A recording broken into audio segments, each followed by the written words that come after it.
Yesterday we were talking about different types of what is data, and then the importance of data, and with the very basics of the data and database. And then we also talked about the database management system.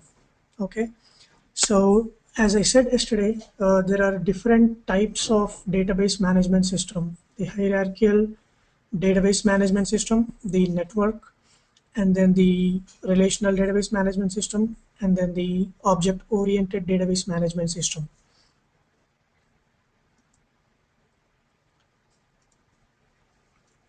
Okay, so the most widely used database management system is the RDBMS, that is the relational database management system.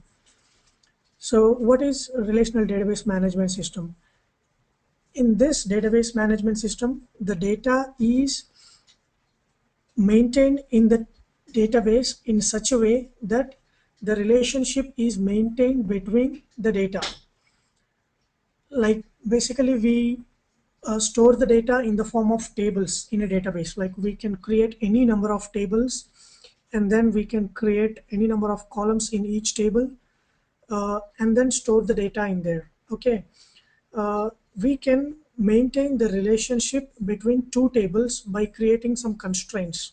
Okay, we will talk about these constraints later in the class, but then the relationship is maintained between two tables. Okay, to identify the data correctly. Okay, for example, if I have let me just write in something here. If I have a table called customer, and then let's say if I have a customer ID, and then customer first name, let's just take only those two columns for now, and then I have second table called address table. Okay, which stores the customer address details. Okay, so I have address ID, and then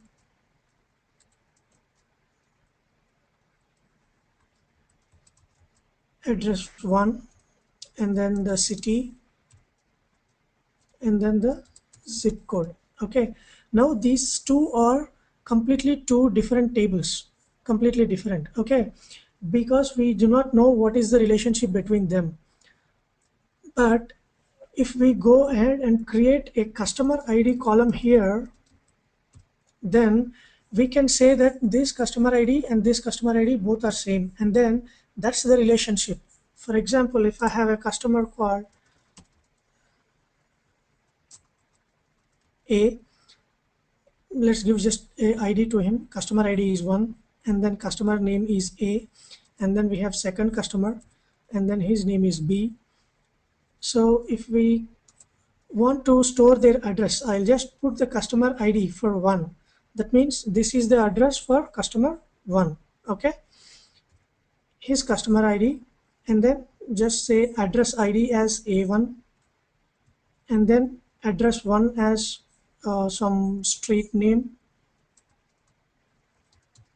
Ohio Drive, and then the city is Plano, and then the zip code. Okay,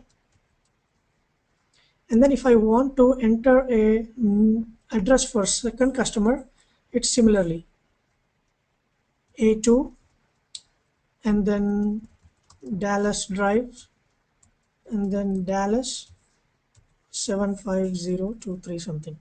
Okay, so we maintain the relationship between these two. So all the tables in a relational database management system, they have some relationship. The relationship is maintained in such a way that you can identify the data correctly, okay, and then efficiently. Okay, so you can store the data maintaining the relationship, and then you can get the data using the relationship. Okay, so that is the basic concept of relational database management system. There are many advantages to this. We will be talking about that when we are it's easy when you know about what are tables, what are relationships, then you will be able to know like how this relationship is helping us to identify the data. Okay, so just for initial, we'll just think like RDBMS is a relational database management system, and the data is stored in the database by maintaining the relationship between the tables. Okay, yeah, so that's the RDBMS. Okay, and then Microsoft SQL Server. There are many relational database management systems like Oracle, DB2 from IBM, SQL Server from Microsoft, and there are other databases also. But one thing is mostly all applications use relational database management system because that's very easy, and then it's very efficient, and then it's really good. Okay, so yeah, now we know like what is RDBMS. We'll see what is a SQL. Now we know that we store the data in a database, and then how do we work with the database? How do we work with the data in the database? How do we store it? We know I'm saying like we are storing the data, but then how do we store it, and then how do we get it? Okay, for that we use a language called SQL query, structured query language, that is SQL. It was introduced by IBM, and then initially it was called as SEQEL, a SQL. Okay, but then later eventually it was turned to SQL, so that is structured query language. Why we are calling it as structured query language? Because the query we will be writing in, it's like a kind of a structure. It's very simple to read. It's not very complex. It just uses the common words like select, insert, update, delete, from, where. All these are very simple to understand, right? So those words we will be using in this SQL language. So it's very easy to read, and then it's also structured. The query is query in the sense the statements we write to do our functionality. Okay, whatever functionality we want to do, we will write some simple statements. Those are called queries. Okay, in a database world you will call them as queries. So whatever the database might be, all the databases, the basic language they use is SQL. Okay, SQL, uh, it has its SQL is the basic for all the databases to maintain or to read the data. Okay, so every SQL as itself, it has its own way of doing it for inserting and then deleting and then updating. But then each vendor like Microsoft, he developed SQL in his own way for his database, and then Oracle uses SQL in his own way for his database. Okay, but then the basic concept of SQL remains the same. Okay, so that is SQL. So SQL is a structured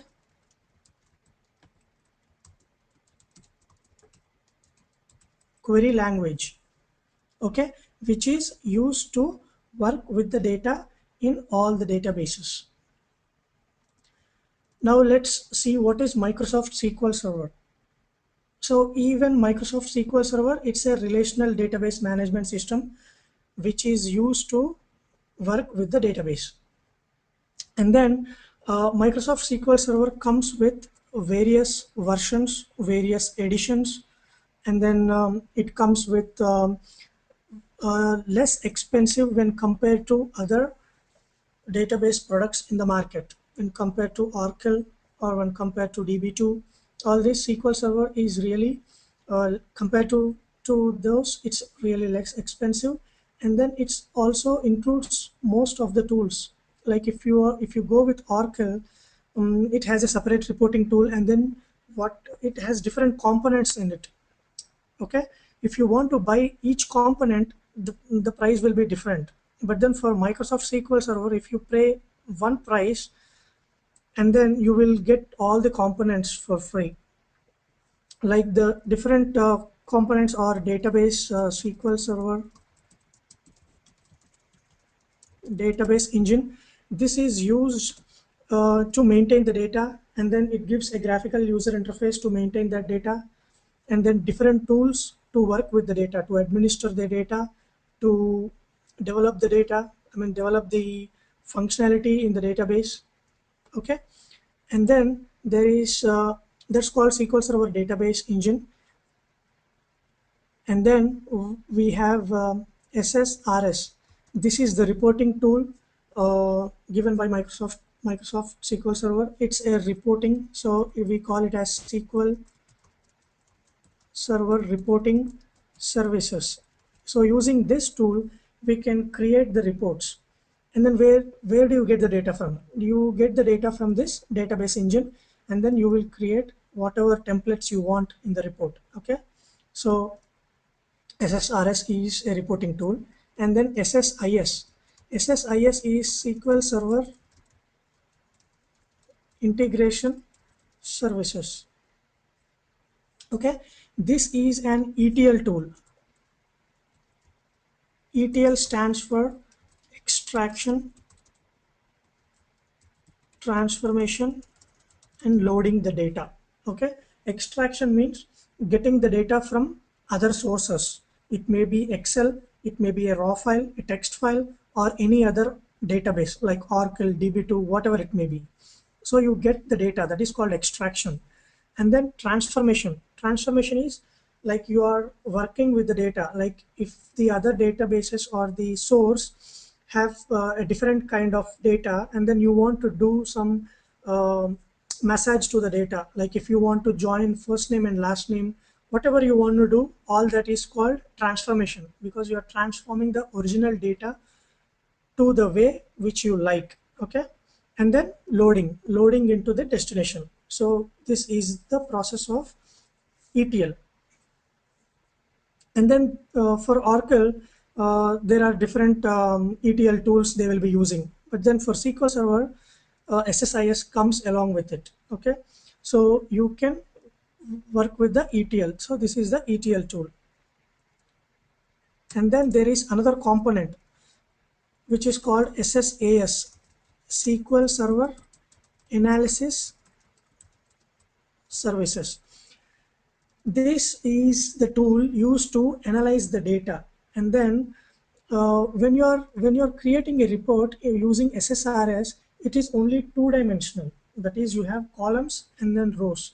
So two-dimensional data.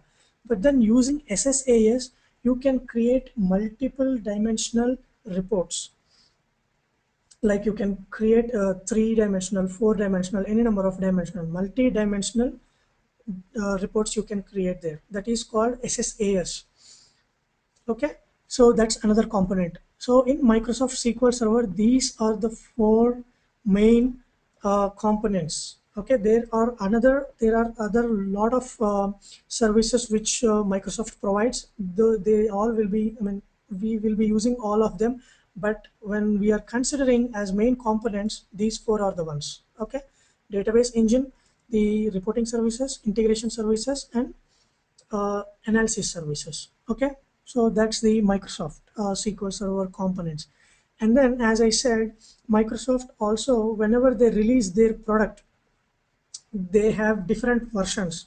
Like they started in 2004 or 2005, maybe 2008. Sorry, I'm sorry. In 1998, they started with version 6.5. I have all the versions listed here. So they started with SQL Server 6.5. Even before 6.5, there were versions like 4.5 and before that. But then they did not come up with Microsoft. They had a code developed, and then they were tied up with other database like Sybase. So they tied up with the Sybase, and then they released their product through Sybase. But then from SQL Server 6.5, they started their own product. Microsoft, it's called Microsoft SQL Server. Okay, so that's the first first version from Microsoft, and then there was Microsoft SQL Server 7, and then in 2000 they made lot of changes in the SQL Server 2000, and then people started using SQL Server most widely. Okay, and then 2005 was also a major release because all the other databases in the market in the market, whatever functionality they have, they started putting all that functionality in Microsoft SQL Server also. So the 2005 was a major release. It's used to handle all the functionality available. Okay, when compared to 2000, this is the very major release. And then 2008 R2 and 2012, these are also considered major releases, but then there was very few functionality added in every release. Okay, so these are the final names for the Microsoft different versions. So this is the latest version available in the market, but still they are in the evaluation stage. Like the product was released for evaluation, and then people can download the SQL Server 2012 and then work on it. And then if they found any issues, Microsoft will be known about that, and then they will develop their fix the issues. And then these are the code names provided for each version. Really, it does not mean anything. Uh, they just gave these code names, and then it has we don't have anything to do with that. Just in case you might want to know the code names. And then these are the internal version numbering: 6.5, and then 7 is called 7.0, and then it's continuous like 8.0, 9.0, 10.0, and 11.0. And then this one, SQL Server 2008 to R2, whenever you see R2, it's a second release of that 2008. Okay, so those are the different versions of Microsoft SQL Server. Okay, and then let's talk about the editions. Okay, in each version they have different editions, like standard edition, developer edition, enterprise edition, express edition. Okay, so in each edition the pricing is different depending upon the functionality, because enterprise edition, this is used in the corporate offices. Okay, it's the price is more when compared to the other edition, standard, developer, and express. Okay, this is used in the corporate offices, and then the price is more for this. And then it is fully functional. All the services provided by Microsoft for SQL Server, all that functionality, all that features will be there in the enterprise edition. Okay, in standard edition, few features won't be there, and then few features will be there. um, in few companies where they want to just use SQL Server for their little expensive applications, they will be using standard edition. And then developer edition is completely for the developers. Even we can afford to buy this developer edition. This is like $50 or something, so it's just for people to learn. This is a developer edition. This developer edition also has most of the features, but then it's only for developers. Okay, you cannot use this developer edition in an enterprise world, because if you use it, that's completely against the license rules. Okay, express edition. Express edition is a completely free tool. Anyone can download it. This is mainly intended for companies which cannot afford for Microsoft SQL Server. Okay, uh, who are like uh, who are like starting a new company, and then they want to use a database SQL Server, they will go and use this Express edition. Okay, so the features, the number of features allowed in this Express edition are also less when compared to Enterprise edition. So if you want to avail full features for SQL Server, you will be using the Enterprise edition. Okay, so those are the different editions, and then their pricing, and then depending upon the requirements of your company, and then depending upon the budget of your company, you will be using the edition. So those are the versions and editions. So we talked about that. And then let's talk about the installation process of SQL Server. Before that, just let me know if you have any questions.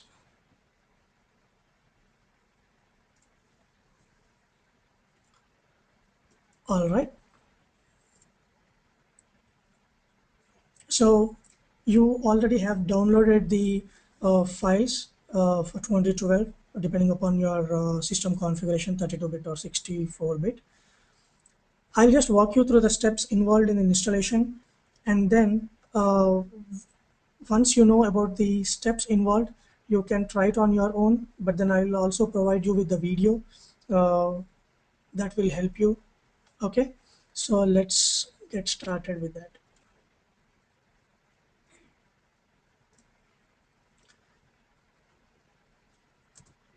So these three will be the files you will be downloading from the Microsoft website.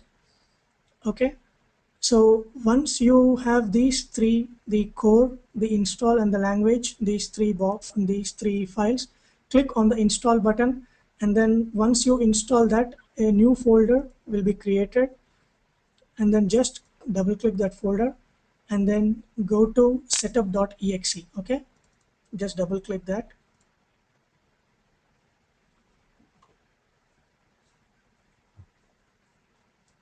So here we'll be installing the SQL Server 2012 version.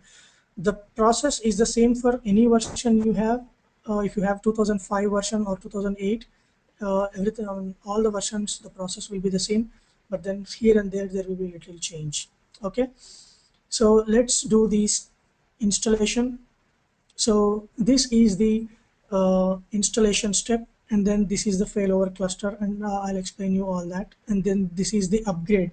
If your company has already have 2005 installed, and then in the market the latest available version is 2008. Okay, so there are more features available in 2008. Okay, so if you want to get those functionality, you want to upgrade your database from 2005 to 2008. So this step will help you in guiding uh, for the upgrade.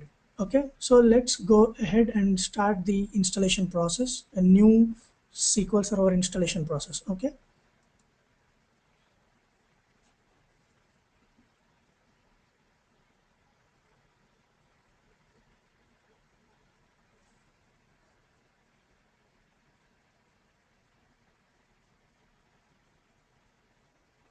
so in the initial step, it's asking for,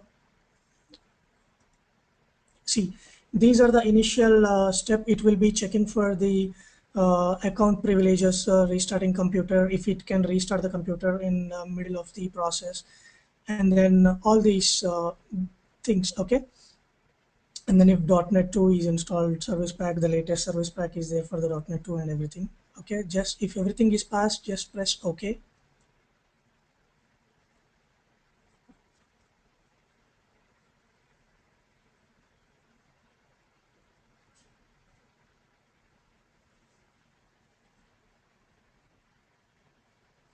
Okay, and then once we have the download files in our machine, if there are any other updates from SQL Server, it will update. It will get those updates. Okay, just ignore that for now.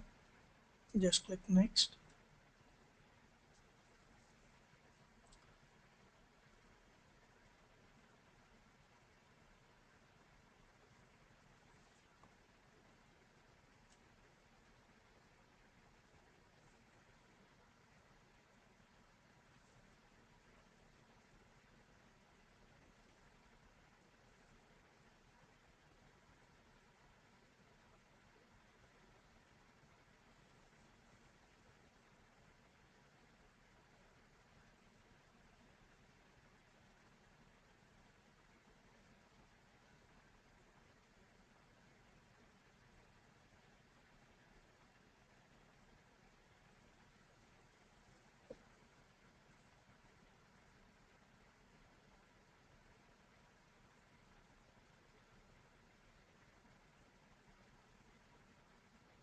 Okay, and then it will also verify for supporting files like the Windows firewall, um, So it will check all that security. Okay, these are the basic stuff that it will be checking for these are the basic requirements for it. Okay, so if everything is okay, just don't worry about the warning for the Windows firewall. If there is an error, it will just show a red mark and then it says failed. Then you need to debug that issue. But then all the systems, all our laptops and everything, basic requirements will be okay. Just click next. And then here it will ask for a new installation, or if you want to add features to an existing installation. If you already have SQL Server installed on your machine, but then at the first time when you are installing, you can choose what all features you want. Okay, so if you already installed with few features, and then if you want to add it few other features, you can do this one. But then let's do this for now. Perform a new installation. Okay, and then specify a free edition. Okay, right now as I said, 2012 is still not in the market for purchasing. It's only two editions are available: evaluation and then express edition. Both are free. Let's click evaluation edition, and then this you can use it until 6 months from now. Okay, and then once 6 months are done, it gets expired. If you have a enterprise edition or anything else, you can just enter the product key here and then click next. Accept the license terms, and then see, this is the feature usage data. Whatever the feature you are using, that information will be sent to Microsoft if you check that box. So Microsoft will use that information to develop their product in the future.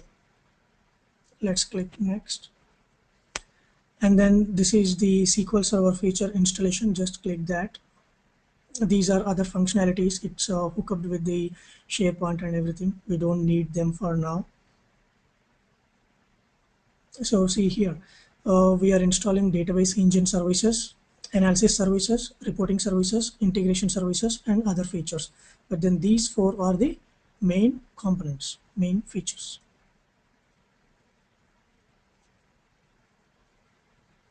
So this is the feature list, what all is provided by this version.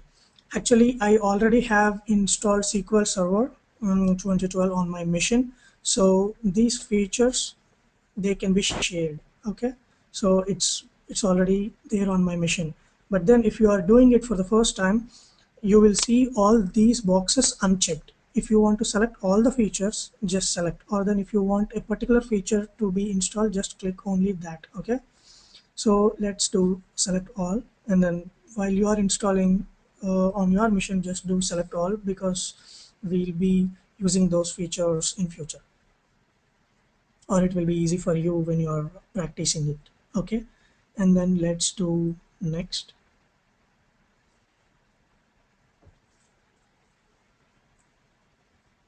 The installation might take a little bit more time if you select all the features.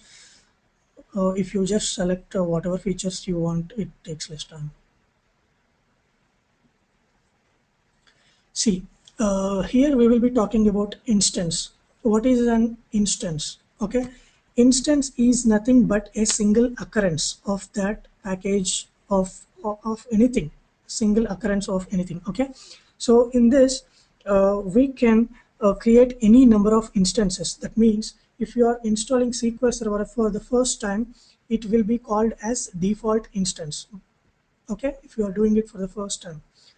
If you already have an instance in your machine, like I said, I already have a SQL Server 2012 installed on my machine. Okay, so then the second time when you are installing it, it will ask you to give a name for that instance, the second instance. Okay, so if you have one instance on your SQL Server, that will consume a little bit CPU for that, some memory for that, and then if you are installing a second instance on top of that, so the memory and the CPU, all that will be the disk space, everything will be shared by both the instances. So you can have 50 instances in one particular server or a mission. Okay, so the most number of instances will be 50. So if you are doing it for the first time, you cannot just go and do the named instance. You obviously have to do the default instance, and then it will provide you a default name. You can change it. But then, as I said, I already have an instance on my machine. Let's do the named instance. Named instance in the sense if you are doing the second time or the third time. Okay. So named instance, I just want to name that instance.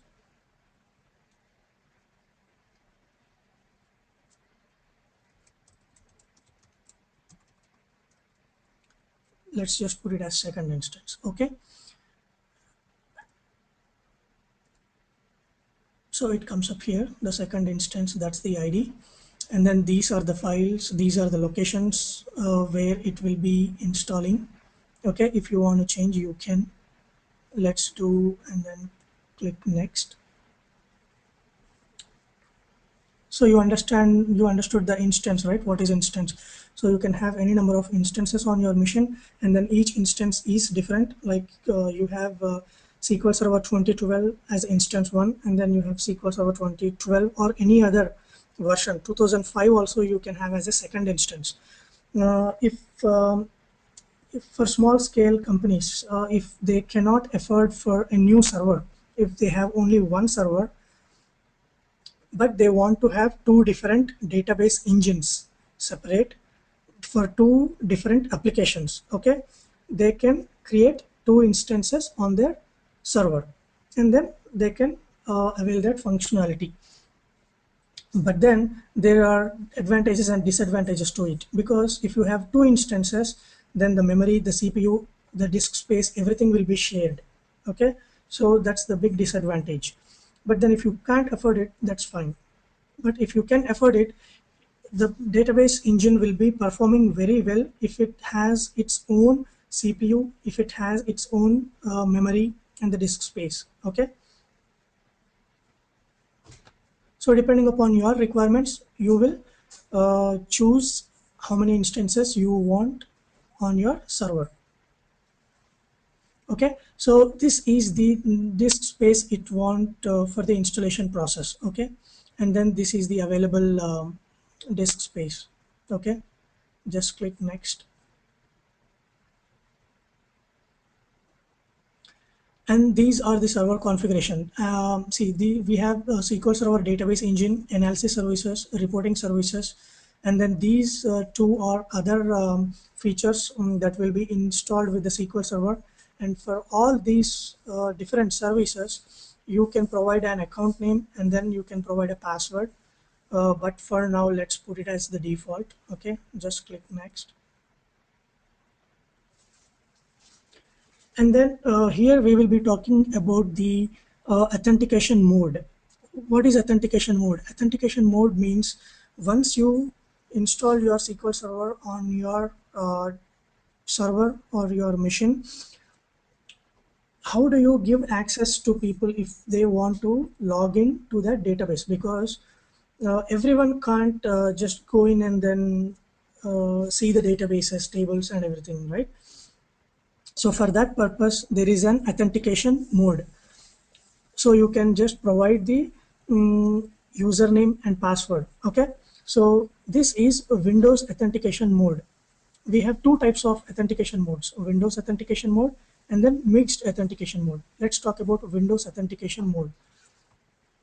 Windows authentication mode is the recommended authentication mode from Microsoft SQL Server, because when you installed SQL Server on your machine, the Windows authentication mode means it will automatically take the login name and password of the person who logged into that machine.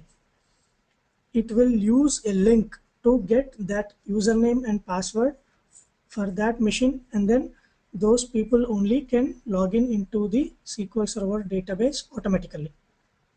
Okay. So if you are given access to that Windows machine, and then you have a database engine installed on that, you can just directly go and use that database engine. Okay, but that database, the SQL Server, should be on that machine itself. Okay, if you have a database engine on a different server, then you can also provide the login and then password for that. Let me explain you that. So that's the Windows authentication mode. It uses the same username and password from that machine. So mixed mode means Windows authentication mode and also SQL Server system administration, the SQL Server authentication mode. Okay, so we know what is Windows authentication. The SQL Server authentication means even if you have access to Windows, even if you logged in as a user to the Windows, you still need to have a separate login ID and separate password for SQL Server. We can once the administrator have enters into that SQL Server database engine, he will create a separate login for each user. For in a company, if there are 50 members, he will create 50 user IDs and 50 passwords in SQL Server. So that way, even if you have Windows authentication, you need to have the SQL Server authentication, because where this SQL Server authentication mode is required. For example, you create an application. Okay, you create an application and that application wants access to SQL Server database engine. That application is not a user, so it does not have a separate Windows server or something. So it does not have a Windows username and password. So we will create a username and password in SQL Server and then use that credentials in the application, so that application can access database engine. That's one example. Okay, so that's the Windows authentication and SQL Server authentication. But then, as I said, Windows authentication is the recommended from Microsoft because it uses the link and then it will authenticate using the Windows system. Okay, but then you can create a SQL login for any person. Okay, and then there's another difference also, like if you joined a company as a DBA, initially they will give you a username and password for your mission. All this username and password, they will maintain it by Active Directory. Active Directory is it's a completely different thing from this SQL Server, where you can create different users, create administrators, and then create a group, and then maintain the users in that group. So you can do all this through Active Directory. Okay, so once you join the company, they will create your username in the Active Directory. Once you have that, you can just log into Windows.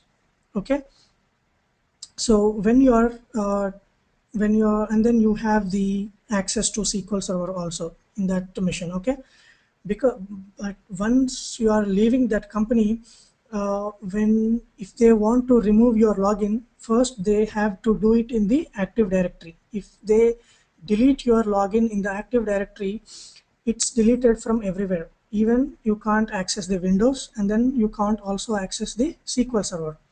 Okay, but then if you use SQL Server authentication mode, you have a separate login and password for accessing SQL Server, and then for accessing your Windows username and password will be in the Active Directory.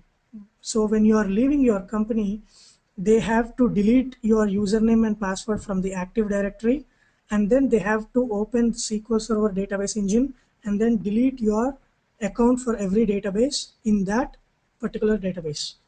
Whatever server you might have access to, like 10 different database servers. Okay, so they need to go in and then delete your account from all the SQL Server database engines. So that's a little bit of pain when compared to Windows authentication mode. Okay, but then there are, depending upon your requirements, you will be using that authentication mode. Okay, so let's go ahead and do the mixed mode. Let's so this it says specify the password for SQL Server System Administrator account. So the default user, the default system administrator username is SA, and then for that username you will be providing the password. I'll just give SQL 2012, okay, and then just confirm that SQL 2012. So this is the main question in the interviews. They will be asking like, what is Windows authentication mode, what is SQL Server authentication mode, what is a mixed mode, and then what are the differences.